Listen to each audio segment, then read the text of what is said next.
Hey, yo, what up? It's your boy Dante Allen, and thank you for joining me for the weekly Devo. You got your coffee? I got mine. Let's go ahead and get in it, all right? 2019, y'all, we made it, you know what I'm saying? New year, new me. At least that's what I hear a lot of. But the question I want to ask is, are you willing to leave some of the things that happened last year in the past? Some of those relationships, some of those bad habits, maybe even a failure that you experienced last year. Are you willing to separate yourself from that as you move forward in this year?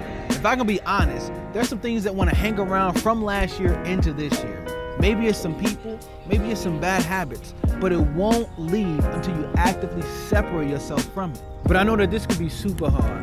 And one of the reasons that it's so hard is because of fear. It's the fear of letting these things go that holds us back.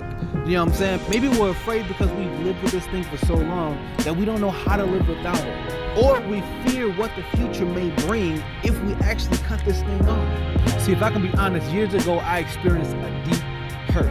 And it was that hurt that caused my perception of people to change. Even the people that were closest to me. I thought they were out to get me and not trying to build this positive relationship, which is what they were saying. But then it got to a point where this thing was just holding me back, where there were people who wanted to have positive relationships with me, and I wanted to walk toward having an emotionally and spiritually healthy life, but this particular thing was just holding me back. So I had to let it go. But I was afraid to let it go because I lived with it for so long that I couldn't imagine what my life would look like without it. It was hard to let go because this thing had become a part of me. I mean, it was me. It was something that I identified with. But when it was time for me to let it go, I first brought it to God so he could heal me from this hurt. You see, when I gave God room to heal me, I was able to let go of that fear, I could let go of that shame, and I could start walking toward living a life that was spiritually and emotionally healthy. But it did take some time to get there, but it started with me making that decision to actively separate myself from this thing and move toward God. So what about you? Are you ready to change things up this year?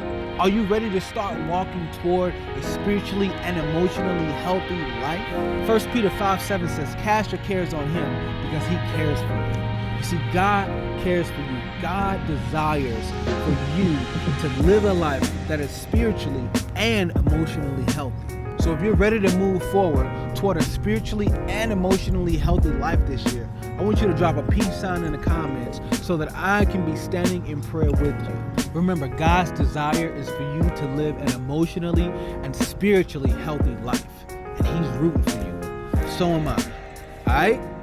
Hey, what up? It's your boy Dante Allen, and thank you for checking out the weekly Devo. If you like this content and would like to see more of it, go ahead and subscribe to my YouTube channel where you can see all of this content and more. Until next time, much love. Peace.